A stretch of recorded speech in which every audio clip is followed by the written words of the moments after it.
ओम विश्वेशं माधवं धुंढिं दंडपाणिं च भैरवं वंदे काशीं गुहां गंगां भवानीं मणिकर्णिकां। श्री काशी खंड अष्टाविंशोऽध्यायः। गंगा महिम वर्णनम।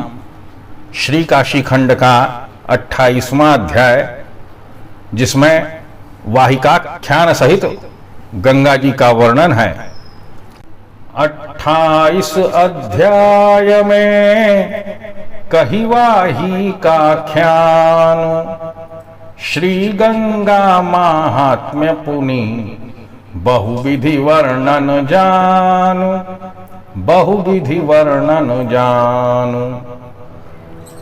तो श्री महादेव के मुख से गंगा जी की महिमा वर्णन सुनकर श्री पार्वती जी ने कहा, पार्वती जी बोली कि हे नाथ, मैं अपना संदेह हटाने के अर्थ कुछ पूछना चाहती हूं।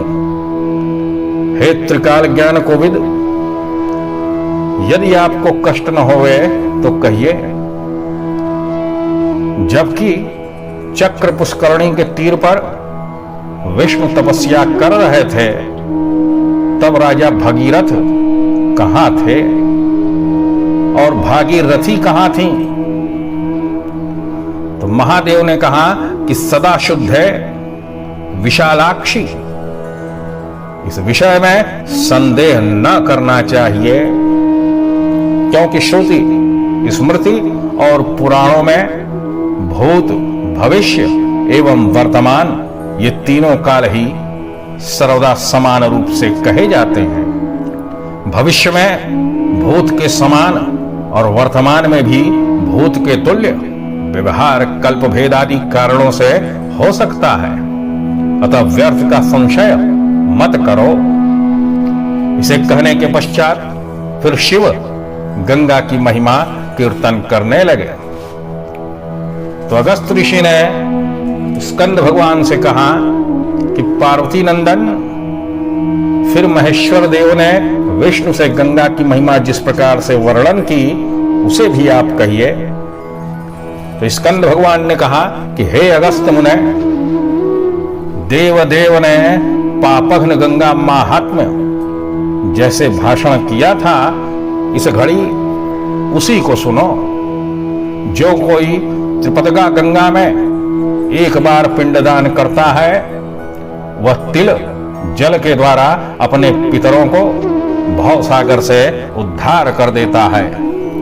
गंगा तट पर मनुष्य लोग पितृकार्य के अर्थ से जितने तिल को ग्रहण करते हैं, उतने ही सहस्र वर्ष पितृगण स्वर्गवास करते हैं।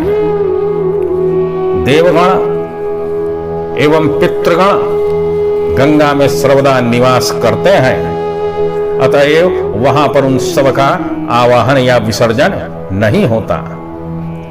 जो लोग पितृवंश में मरे हैं अथवा मातृकुल में मरे हैं तथा गुरु, श्वशुर, बंधु के वंश में मरे हैं, एवं अन्य मृत बांधव जो बिना दांत निक से ही मरे हैं, या जो गर्भ ही में पीड़ा से मर गए हैं, जो आग लग जाने से, बिजली के गिरने से अथवा चोरों से मारे गए हैं, अथवा जिन्हें बाघ या दूसरे ही दंष्ट्री जंतु खा गए हैं, जो फांसी लगाकर मर गए, पतित हो गए, आत्मघाती हुए, आत्मविक्रयी हुए, चोर और जो अयाज्य याचक हुए, जो रस बेचने वाले हुए, और भी दूसरे पाप, रोगी लोग अथवा आग लगा देने वाले, विष देने वाले, गौ हत्यारे, इन सब प्रकार के निज पूर्वज एवं जो असिपत्र वन नरक में पड़े हैं, कुंभी पाक में पक रहे हैं, रौरव तामिश्र और काल सूत्र नरकों में जो प्राप्त हो चुके हैं, जो लोग अपने कर्मानुसार सहस्रों जातियों में घूम रहे हैं, अथवा जो पक्षी, मृग, कीट, वृक्ष, लता आदि के असंख्य नामों से अगणित योनियों में प्राप्त हुए हैं, एवं जिन लोगों को अति घोर यम किंकरों ने यमपुरी में पहुंचा दिया है, या जो बांधव हैं एवं जो अन्य जन्म में बांधव रहे हों, जिन लोगों का नाम नहीं ज्ञात है, या जो अपुत्रक निज गोत्रज गण हैं, जो विष के द्वारा मरे हैं, अथवा जिन्हें सिंगैले पशुओं ने मार डाला है, अथवा जो कृतघ्न गुरुघाती और मित्रद्रोही रहे हैं, जो स्त्रियों के एवं बालकों के घातक हैं, या जो विश्वासघाती हैं, जो असत्य तत्पर हिंसा परायण सदा पाप निरत हैं, जो अश्व विक्रयी हैं, जो परद्रव्य के अपहर्ता हैं, जो अनाथ कृपण दीन मनुष्य जन्म पाने में असमर्थ हैं, यह सब एक बार भी विधिपूर्वक मनुष्य के तर्पण करने से तृप्त होकर स्वर्ग में प्राप्त होते हैं एवं स्वर्गगामी गण मोक्ष लाभ करते हैं।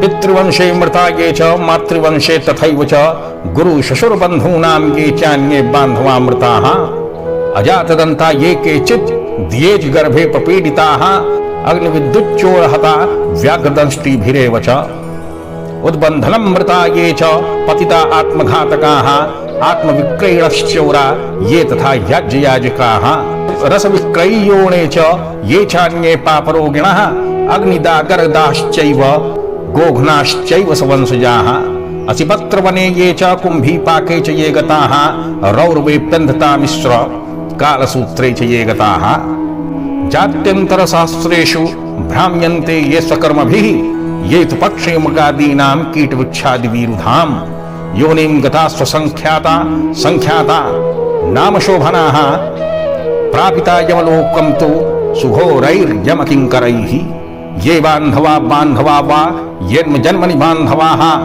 येऽपि चाज्ञातनामानो ये चा पुत्रा सगोत्रजाः विषेण चामृता ये वै शृंगीभिराहताः कृतघ्नाश्च गुरुघ्नाश्च ये च मित्रस्दुहस्तथा स्त्रीबालघातका ये च विश्वासघातकाः असत्य हिंसा निवृत्ता सदा पापरताश्च ये अश्वविक्रयिणो ये च परद्रव्यहराश्रये अनाथा कृपणादीना मानुष्यं प्राप्तमक्षमाः तर्पिता जाह्नवीतो यैर्नरेण विधिना सकृतो प्रयान्ति स्वर्गतिं तेपि स्वर्गिणो मुक्तिमाप्नुयुः। इन मंत्रों का उच्चारण करके जो कोई पितृतर्पण श्राद्ध या पिंडदान करे इस जगत में वही विधिज्ञ कहलाता है। त्रैलोक्य में जितने ही कामप्रद तीर्थ हैं वे सब काशी में उत्तर वाहिनी गंगा का सेवन करते हैं। विष्णु यद्यपि गंगा सर्वत्र ही पावनी और ब्रह्म हत्यादि पातक हारणी है, परंतु काशी में जहां पर उत्तर वाहिनी हुई है वहां की विशेष महिमा है। देवगण ऋषिगण और पितृगण यही गाथा गाया करते हैं कि काशी में उत्तर वाहिनी हम लोगों की दृष्टि गोचरा हुए, जहां के जल से संतुष्ट होकर विविध ताप को छोड़कर विश्वनाथ के प्रसाद से मुक्ति पद ही को प्राप्त करें। हे हरे, सब प्रकार से मुक्ति के लिए केवल गंगा ही निर्णीत हुई है। उसमें भी मेरे अधिष्ठान निवास के गौरव से अविमुक्त क्षेत्र में बड़ी विशेषता है। कलयुग को घोर समझकर गंगा की भक्ति छिपा दी गई है। अतएव सब लोग एकमात्र मुक्ति मार्ग की देने वाली गंगा को नहीं जानते। अनेक जन्म नियुत समस्त योनियों में भ्रमण करता हुआ कौन जन इस लोक में गंगा के भजन बिना निवृत्ति को प्राप्त कर सकता है। विष्णु पाप से विक्षिप्त चित्त अल्प बुद्धि भवरोगी मनुष्यगण को गंगा ही परम औषध है। अरे जो कोई गंगा के तीर पर घाट या शिवाला आदि टूटे फूटे का संस्कार मरम्मत कर देता है, मेरे लोक में बहुत काल तक उसे अक्षय सुख प्राप्त होता है।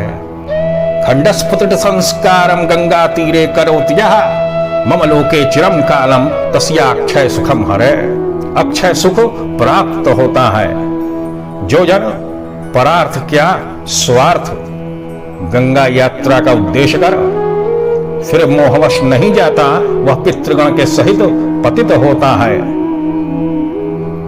हरे, जिन प्राणियों का समस्त कार्य गंगा जल ही से होता है, वे भूतल स्थित मर्त्य होने पर भी देवता ही हैं।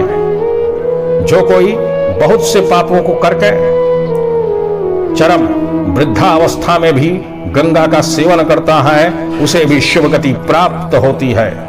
जिस मनुष्य आदि की अस्थि अर्थात हड्डी जितने दिन तक गंगा जल में पड़ी रह जाती है, तितने सहस्र वर्ष स्वर्गलोक में सादर निवास करता है। तो विष्णु भगवान ने पूछा कि त्रैलोक्य हितकर देवदेव प्रभो जगन्नाथ, निर्मल गंगा जल में यदि काल मृत दुराचारी दुरात्मा की अस्थि गिर पड़े तो उसकी कैसे परम गति होवे? हे ईश, इसे कहिए। तो महेश्वर ने उत्तर दिया कि हे अधोक्षज विष्णु, इस विषय में पुरातन वाहिक नामक द्विज का इतिहास वर्णन करता हूं। एकाग्र चित्त होकर उसे श्रवण करो। पूर्व काल में कलिंग देश के मध्य वाहिक नामक केवल यज्ञोपवीतधारी नमक विक्रयी एक ब्राह्मण था। वह संध्या स्नान से रहित और वेदाक्षर ज्ञान से हीन था, अथच उसने एक नवीन वयस्का विधवा कौविंदी तंतुबाय पत्नी कोरिन जुलहिन को अपनी भार्या बनाई थी। उसने एक जुलहिन से विवाह किया था। अनंतर दुर्भिक्ष से पीड़ित उस वृषलीपति शूद्रा स्वामी ने प्राण धारण के उपाय को न पाकर उस देश से दूसरे देश की यात्रा की। क्षुधा से कातर अर्थात भूख से व्याकुल होकर निस्सहाय व वाहिक मार्ग में दंडकारण्य के बीच मनुष्य मांस लोलुप व्याघ्र के द्वारा वहां पर मारा गया। तो एक गिद्ध उसका वाम पाद लेकर, गिद्ध ने उसका बायां पैर उठाया और वाम पाद उसे लेकर वहां से उड़ा। मांसासी दूसरे गिद्ध से आकाश ही में उसका युद्ध हुआ। दूसरे गिद्ध ने उस मांस युक्त पैर को लेना चाहा और उस गिद्ध से उसका युद्ध हो गया। आमिषाभिलाषी उन दोनों गिद्धों के परस्पर जय में तत्पर होने पर वह पैर की घुट्टी उस प्रथम गिद्ध के चंचपुट से नीचे गिर पड़ी। युद्ध करते हुए उन दोनों ही गिद्धों से छूटकर बाघ से मारे गए उस वाहिक ब्राह्मण का पाद गुल्फ अर्थात पैर दैव योग से गंगा के मध्य में गिर पड़ा। इधर ज्यों ही व्याघ्र ने अरण्य में स्थित वाहिक को मारा, त्यों ही पाशपाणी यम के क्रूर किंकरों ने आकर उसे बांध लिया और उसे कषाओं अर्थात चाबुकों से बहुत मारा और आरा से चहुं ओर चीर डाला। वह मुख से रुधिर वमन करता हुआ, मुख से रक्त वमन करता हुआ यमराज के सन्मुख उपस्थित किया गया। तो हे माधव, इसके अनंतर धर्मराज ने चित्रगुप्त से पूछा कि इस ब्राह्मण का धर्माधर्म विचार करके शीघ्रता से कहो। समस्त प्राणियों के सर्व कर्मों के सर्वदा जानने वाले विचित्र बुद्धि चित्रगुप्त वैवस्वत के पूछने पर यमुना के भ्राता से दुराचारी दुष्ट द्विजवाहिक के आजन्म का अशुभ वृत्तांत यो निवेदन करने लगे। तो चित्रगुप्त ने कहा कि हरे, पूर्व में किसी ने इसका गर्भाधान आदि कर्म नहीं किया, न इसके अज्ञ पिता ने गर्भजनित पापनाशन के कारण और समस्त आयुष्य सुखप्रद जात कर्म ही किया, न 11वें दिन विधि पूर्वक इसका नामकरण ही किया गया कि जिस विधान के करने से बालक सर्वत्र विख्यात एवं सर्व विधि में पावन होता है, इसके मंद बुद्धि पिता ने विदेश गमन निवारक गृह निर्गमन संस्कार चौथे मास के शुभ तिथि आदि में भी नहीं किया। न छठवें मास में इसका विधिपूर्वक अन्न प्राशन किया गया। जिस कर्म के द्वारा सूर्य के उदय होते ही प्रतिदिन मिष्टान्न खाने को मिलता है, फिर कुलाचारानुसार नियमित वर्ष में इसका मुंडन भी नहीं हुआ। जिस कर्म के संपादन करने से केशावली सुस्निग्ध एवं पुष्प वर्षणी होती है, फिर इसके पिता ने शुभ समय में इसका कर्णवेद तुंडन भी नहीं किया, जिसके द्वारा कर्ण युगल सुश्रवण संपादक और सुवर्णग्राही होते हैं। हे हरे, ब्रह्मचर्य के वृद्ध्यर्थ एवं वेद ग्रहण का हेतुभूत मौंजी बंधन, यज्ञोपवीत, जनेऊ संस्कार भी इसके अष्टम वर्ष व्यतीत होने पर नहीं हुआ। फिर इसके जनक ने समावर्तन कर्म की बात भी कहीं नहीं की। जिस कृत्य के हो जाने पर श्रेष्ठ गृहस्थाश्रम प्राप्त होता है, अनंतर ज्यों ज्यों करके इस परदारा पहाड़ी वृषली शूद्रापति ने एक कुल्टा कुमार्गामिनी पत्नी से विवाह भी कर डाला। 5 ही वर्ष की अवस्था से यह दुराचारी, परस्व, तस्कर, चौर एवं द्यूत तत्पर जुआड़ी हो गया। इस द्विज ने नमक के खानी से समीप सिंधु देश में रहते समय एक बार मोटे दंड से नोन को चाटती हुई, नमक को चाटती हुई 1 वर्ष की बछिया को ऐसा मारा कि वह मर गई।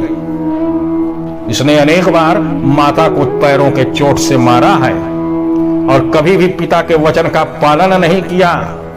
इस झगड़ालू ने बहुत बार आत्मघात की इच्छा से विष खाया और दूसरे को राजद्वार में फंसाने के अभिप्राय से स्वयं अपना पेट चीर डाला है। और केवल खेल बाढ़ के झगड़ा पड़ने पर भी इस दुर्बुद्धि ने बहुधा धतूर, कनैल इत्यादि उपविषों को खा डाला है। हे सूर्य नंदन, इस शिष्ट निंदित दुष्ट पापिष्ठ ने अपने को आग में जला दिया, कुत्तों से चुथवा दिया, श्रृंगी पशुओं के श्रृंगाग्र भाग से चहुओं और अनेक बार गुदवा लिया, सर्प आदि से बहुत ही कटवा लिया और लकड़ी, ईटा एवं चक्का इत्यादि से सर्वदैव अपने को पिटवा लिया है। इस दुरात्मा ने बारंबार अपना सिर पीटा, जिस उत्तमांग सिर को सज्जनगण सदा अनेक प्रकार से पूजते सवारते रहते हैं। यह मंद ब्राह्मण गायत्री भी नहीं जानता और इस दुर्मति ने अकेले ही मनमाना मांस मछली खाया है। इसने अनेक बार अपने ही लिए खीर, खोआ का पाक बनाया है। इस मूढ़ ने सर्वदा लाह, नमक, मांस, दूध, दही, घी, विष, लोहा, शस्त्र, दासी, गौ, घोड़ा, रुआ और चमड़ा इत्यादि वस्तुओं को बेचा है, जो ब्राह्मणों को वर्ज्य है। इस दुरात्मा का शरीर शूद्र ही के अन्न से पला है। यह दिन में और पर्वों पर भी मैथुन करता था। यह देव कर्म और पितृकर्म से सदा परांगमुख ही रहा। इसने सैकड़ों से अधिक पशु पक्षियों को मारा, अकारण ही पेड़ों को काट डाला। इसका चित्त सर्वदा निर्दय रहा। यह अपने बंधुजन को भी नित्य ही द्वेग उत्पन्न करने वाला, सदा असत्यवादी और निरंतर हिंसा परायण रहा। इसने कभी दान नहीं किया। विषुमता इसका धर्म है। यह शिष्ण और उदर ही के सेवा में तत्पर रहा। हे सूर्य तनय, मैं बहुत कहां तक कहूं, यह व्यक्ति साक्षात पातक मूर्ति है। रौरव, अंधता मिश्र, कुंभी पाक, अतिरौरव, कालसूत्र, कृमि भोजन, पूय शोणित करदम, असिपत्रवन, घोर यंत्र पीड़, सुदंष्ट्रक, अधोमुख, पूतिगंध, विष्ठा गर्त, स्वभोजन, सूची भेद्य, संदंश, लालापान और छुरधार 18, इन प्रत्येक नरकों में इसे एक एक कल्प की संख्यानुसार पातित करना चाहिए। धर्मराज ने चित्रगुप्त के मुख से यह सुनकर उस दुराचारी को बहुत ही धिक्कारा और भ्रूभंगी के द्वारा अपने किंकरों को आज्ञा दी। अपने भ्रूभंगी के द्वारा अर्थात अपने भौहों से अपने किंकरों को आज्ञा दी। तदंतर जहां पर पापियों का रोमहर्षण, उच्च आर्तनाद की चिल्लाहट मची थी, यमदूतों ने वाहिक को बांधकर उसी नरकालय में पहुंचा दिया। भगवान शंकर ने कहा कि तब वाहिक के अति तीव्र यातना में पड़ने पर तत्क्षण पुण्य फल के दायक निर्मल गंगा के जल में गिद्ध के मुख से उस वाहिक द्विज का अस्थिखंड गिर पड़ा। हे हरे, उसी क्षण घंटा विलंबित दिव्य सैकड़ों स्त्रियों से संकुल दिव्य विमान देवलोक से आ पहुंचा। हरे, गंगा में अस्थि पतन के कारण से वह वाहिक द्विज दिव्य वेश धारण करके और दिव्य गंधानुलेपन करके तुरंत विमान पर चढ़कर अप्सरा गण के व्यजन वायु का सुख भोगता हुआ स्वर्गलोक को चला गया। तो स्कंद भगवान योगस्थ मुनि को कथा सुना रहे थे। स्कंद भगवान बोले कि हे कुंभ संभव, इस वस्तु शक्ति का विचार कुछ अद्भुत ही है। यह गंगा सदा शिव की द्रव रूपा अकथनीय परमा शक्ति है। वस्तु शक्ति विचारो यमद्भुतः कोपि कुंभजा द्रव रूपेण काप्येषा शक्ति सादा शिवी परा। परमा शक्ति है। करुणामृत पूर्ण भगवान महादेव ने जगत के उद्धार निमित्त ही इस गंगा को प्रवर्तित कर दिया है।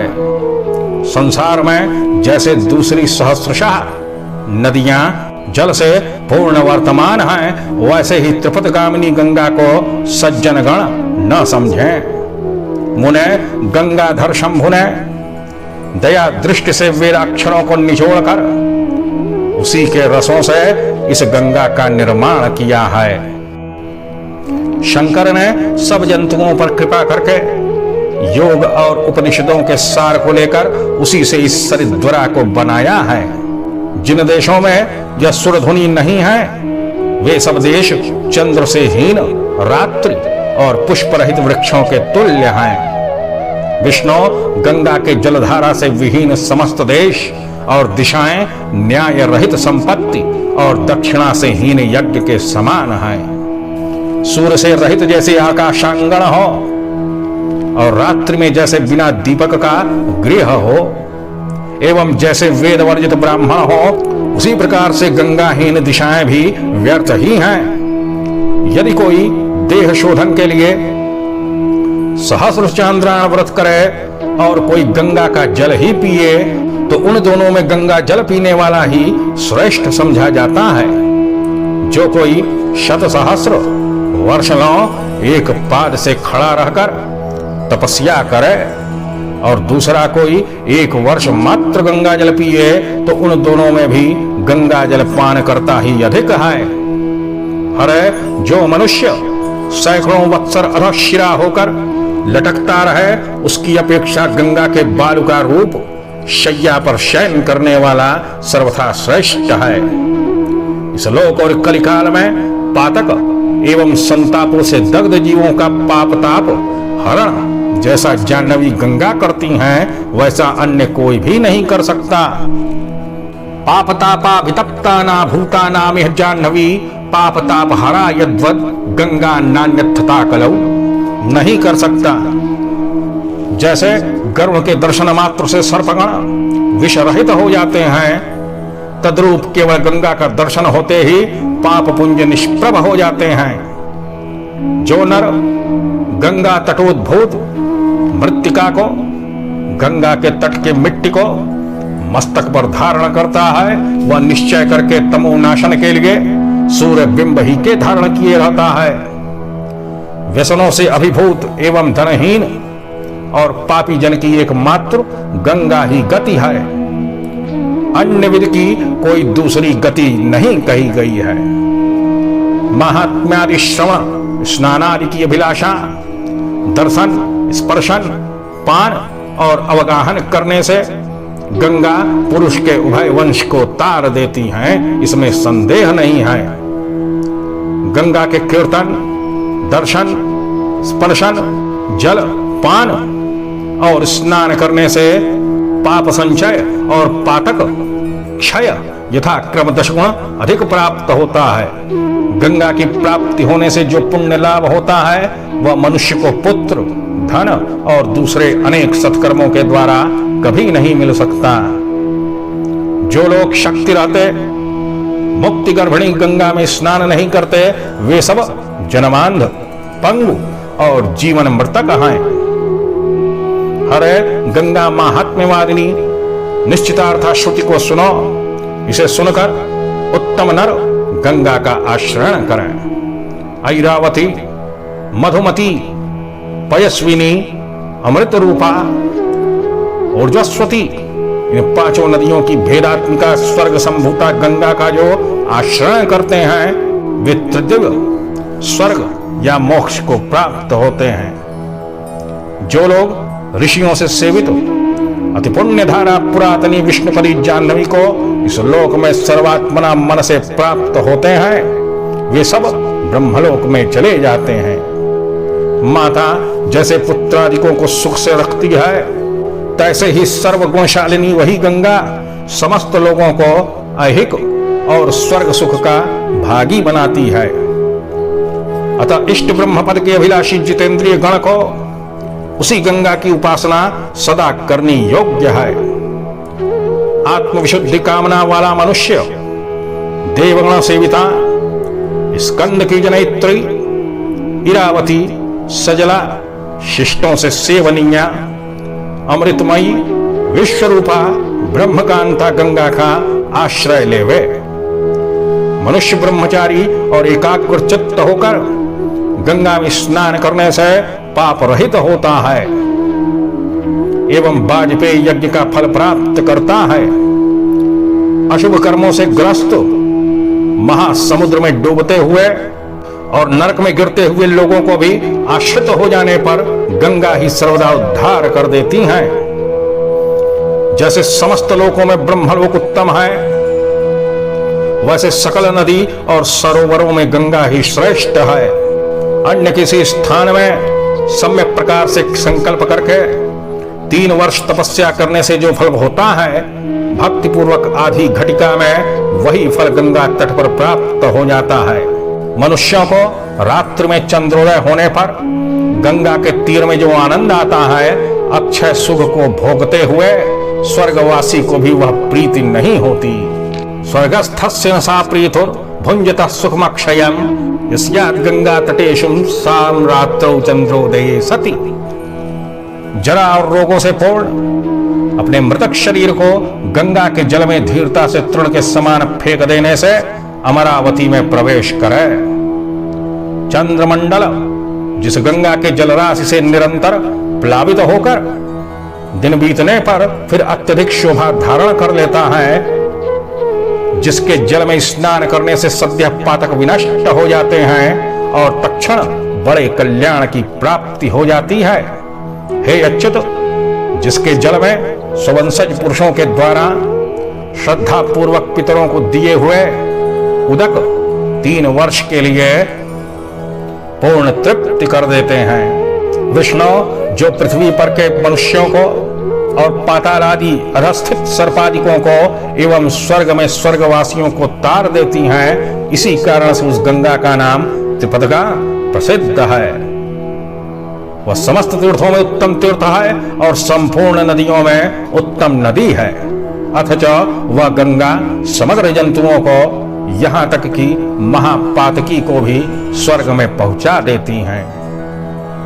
विष्णु स्वर्ग भूतल एवं आकाश में जो करोड़ ही तीर्थ वर्तमान हैं, वे सब के सब गंगा में अवस्थित हैं। जो कोई बिना आत्मघात के ज्ञान पूर्वक होकर अथवा ज्ञान ही से क्यों न हो, यदि गंगा में पंचत्व को प्राप्त होवे तो वह स्वर्गवासी होता है और नरकों को नहीं देखता। गंगा ही समस्त तीर्थ है, गंगा ही तपोवन है और गंगा ही सिद्ध क्षेत्र है। इस विषय में विचार नहीं करना चाहिए। गंगैव सर्वतीर्थानि गंगैव च तपोवनम गंगैव सिद्धि क्षेत्रम ही नात्र कार्या विचारणा। फिर स्कंद भगवान अगस्त्य मुनि से कहते हैं कि घटोद्भव, जहां पर वृक्ष काम फल दाता है, जहां की भूमि सुवर्णमयी है, गंगा की स्नान करने वाले लोग वहां ही पर निवास करते हैं। जो कोई सुशीला पयस्विनी सवस्सा धेनु वस्त्र रत्नादि से भूषित करके गंगा तीर पर ब्राह्मण को दान करता है, हे मुने, उस धेनु के अथवा उसके संतति के शरीर में जितने रोम हैं उतने सहस्र वर्ष तक वह जन स्वर्ग का सुख भोगी होता है। नमः पार्वती पतये हर हर महादेव हर। को जग में वाही कसम होई है पापियानो, गंगा ताहू तारी कई राखनी अपनी बानो, राखनी अपनी बानो। श्री स्कंद पुराणे चतुर्थे काशी खंडे पूर्वार्धे भाषायाम वाहिकाख्यान सहित गंगा महिम वर्णनम श्री काशी विश्वेश्वर सांब सदा शिवार्पणमस्तु। नमः पार्वती पतये हर हर महादेव हर। इस प्रकार से श्री काशी खंड का 28वां अध्याय यहाँ पर पूर्ण हुआ। किसी भी पुराण में यदि गंगा का वर्णन आता है या किसी भी पुराण में काशी का वर्णन आता है तो अन्य विषयों से, अन्य प्रसंगों से ज्यादा अध्याय काशी और गंगा के लिए बना हुआ है सभी पुराणों में। तो इस काशी खंड में भी गंगा के 3 अध्याय हैं, जिसमें 2 अध्याय आज यहाँ पूर्ण हो गया है। तीसरे अर्थात 29वें अध्याय में गंगा के सहस्र नाम का वर्णन है, जिसे सुन लेने से गंगा स्नान का फल प्राप्त होता है। तो अगले 29वें अध्याय के लिए भगवान शंकर का ध्यान करें। ओम नमः शिवाय।